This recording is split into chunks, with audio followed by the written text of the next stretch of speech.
창세기 30장 14절부터 24절입니다.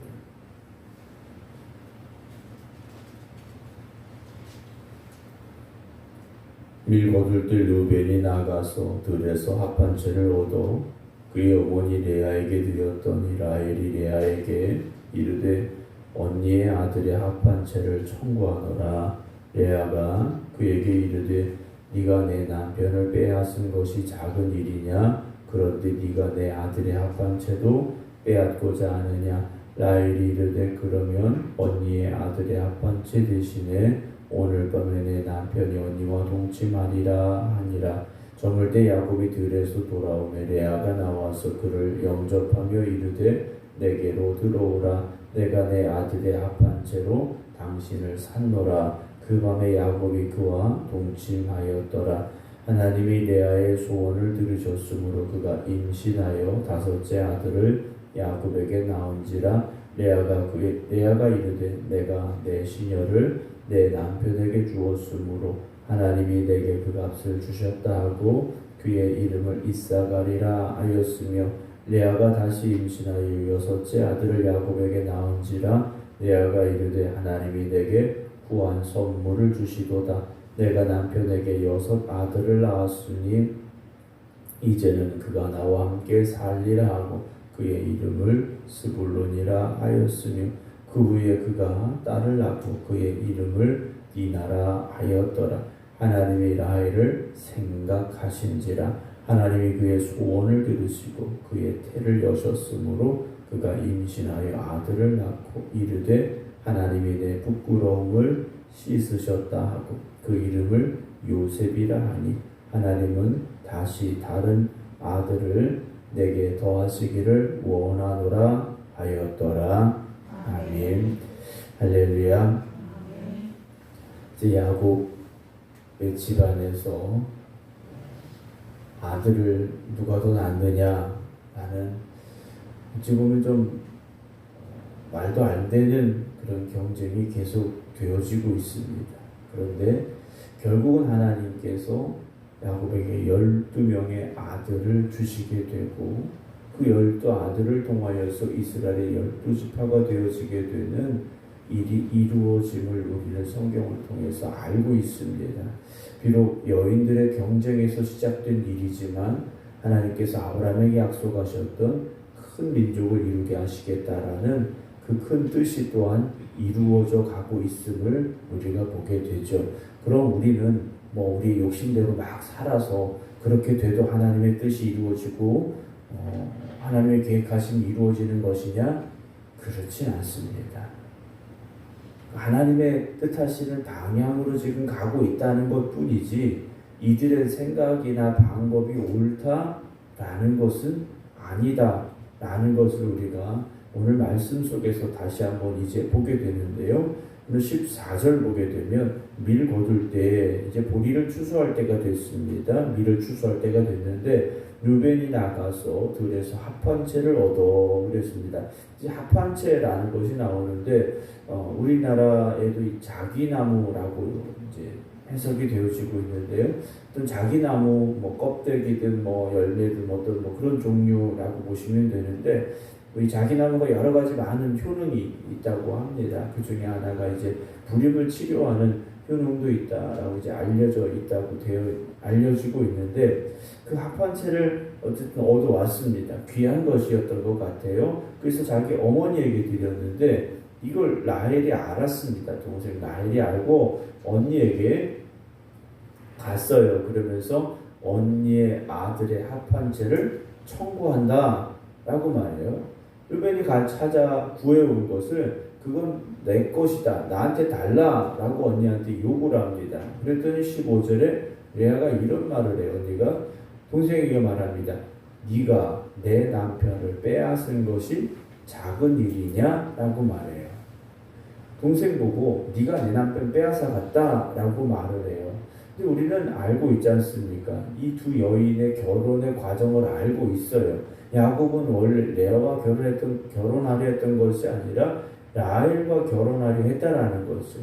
그러면 레아가 언니가 동생의 남편을 먼저 빼앗은 것이지 않을까 우리는 생각할 수 있지 않습니까? 아무리 자기 아버지가 언니인 레아를 동생의 결혼식에서 동생이 아니라 자기를 야곱에게 들여보낸 것에 대해서 이 언니인 레아가 아니 아버지 이건 안 되잖아요. 아무리 뭐 언니가 먼저 가는 법이 있다 해도 이 결혼은 야곱이 이 동생과 하는 결혼이지 않습니까? 하고 말할 수 있어야 되고 거절할 수도 있어야 됐겠죠. 실상은 자기가 동생의 남편을 빼앗은 일이었는데 이제는 그걸 바꿔서 말하고 있다라는 거죠. 그런데 네가 내 아들의 합한 채도 빼앗고자 하느냐? 라헬이 이르되 그러면 언니의 아들의 합한 채 대신에 오늘 밤에 내 남편이 언니와 동침하리라. 거래를 합니다. 거래를 하죠. 더 기가 막힌 말을 16절에서 우리는 보는데 날이 저물 때 야곱이 들에서 돌아오매 레아가 나와서 야곱을 맞이하면서 뭐라고 말하냐? 내게로 들어오라 그럽니다. 내가 내 아들의 합한 채로 당신을 뭐 했다니까? 샀다라고까지 말을 해요. 그들의 모습이 조금씩 더 무엇인가 어긋나고 있음을 우리가 보게 된다라는 거죠. 조금씩 어긋나고 있습니다. 야곱이 어쨌든 그와 동침을 하게 되는데 17절에 하나님이 레아의 소원을 들으셨다 그랬어요. 레아는 여인이요 4명의 아들을 낳고 만족했는데 하나님 찬양했는데 자기의 몸종을 통해서 2명을 더 낳았습니다. 뭐 큰 복을 받은 거지 않습니까? 그런데 또다시 뭐 한 겁니까? 나에게 아들을 더 주세요라고 아마 기도했던 것 같아요. 그래서 그가 임신하여 5째 아들을 야곱에게 낳았다. 18절 레아가 이르되 내가 내 시녀를 내 남편에게 주었으므로 하나님이 내게 그 값을 주셨다고 그 이름을 이사갈이라고 붙이죠. 19절에 또다시 임신해서 6째 아들을 낳습니다. 20절 레아가 이르되 하나님이 내게 후한 선물을 주시도다 그랬어요. 내가 남편에게 아들 6명을 낳았다 하면서 이제는 그가 나와 함께 살리라 라고 말하죠. 야곱이 이제는 진짜 내 남편이고 나하고 산다. 내 동생하고 사는 게 아니라 나하고 산다라고 이 여인이 말하고 있음을 우리가 보게 됩니다.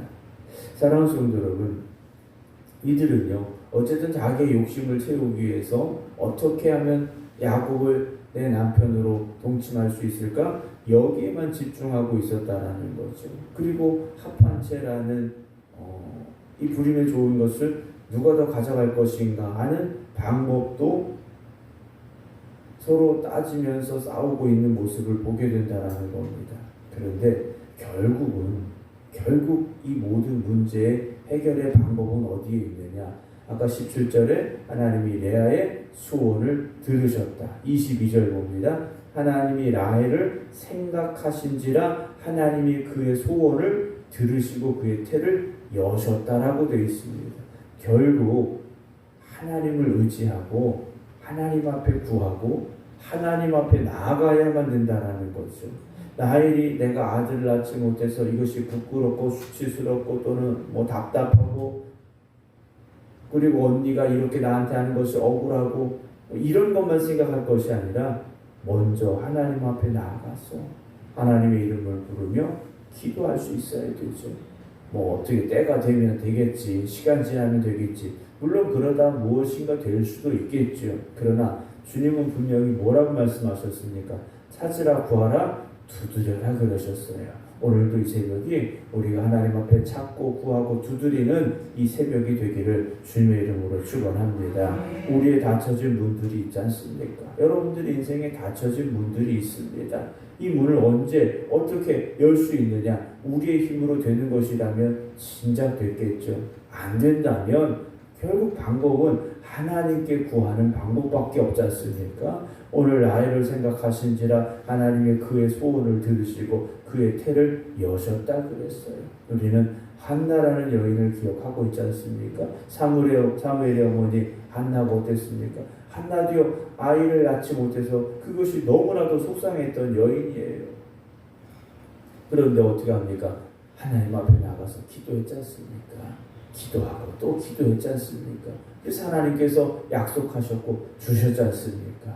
사랑하는 성도 여러분, 오늘도 우리가 모든 문제 해결의 방법은 하나님께 있음을 잊지 마시기 바랍니다. 세상에서 어떻게 합리적인 방법을 찾고 세상의 빠른 길을 찾고 여러분 그것으로 되는 게 아닙니다. 하나님께 나가야 되고 하나님께 구해야 되고 하나님만 의지하시기 바랍니다. 그래서 하나님의 놀라운 은혜와 능력이 여러분들의 삶의 문제를 해결해 주시고 여러분들의 닫힌 문들을 열어주시는 놀라운 은혜를 체험할 수 있는 오늘 하루가 되시기를 주님의 이름으로 축원합니다. 기도하겠습니다. 때로 우리의 삶에 원치 않는 문제들이 찾아옵니다. 그리고 우리는 그 문제 앞에서 어떻게 하면 이 문제를 빨리 해결할 수 있을까 고민하고 방법을 찾습니다. 그러나 모든 문제 해결의 방법은 하나님께 있음을 깨닫게 하여 주시어서 오늘도 이 새벽에 우리가 주님 성전에서 또 각 가정에서 하나님 앞에 기도하고 있습니다. 하나님 오늘도 구하고 소망하고 간절히 원하는 저들의 기도의 제목이 하나님 앞에 상달되는 기도가 되게 하시고 하나님이 역사하시고 일하시고 해결해 주시는 저들의 삶이 되게 하여 주시옵소서. 내 힘으로 할 수 없음을 고백하기에 내 힘으로는 되지 않는 것임을 우리가 알고 있기에 또 하나님 앞에 나와 기도드립니다. 하나님 함께하여 주시어서 오늘도 우리와 동행하시는 하나님의 은혜가 우리의 구하는 바에 응답하시는 하나님의 그 역사하심을 체험하고 누릴 수 있는 삶이 되게 하여 주시옵소서. 이제는 우리 주 예수 그리스도의 은혜와 아버지 하나님의 무한하신 사랑하심과 성령님의 감동 감화 역사하심이 오늘도 하나님 앞에 믿음으로 기도드리는 모든 성도들 위해 이제부터 영원토록 함께 하시기를 간절히 축원하옵나이다. 아멘.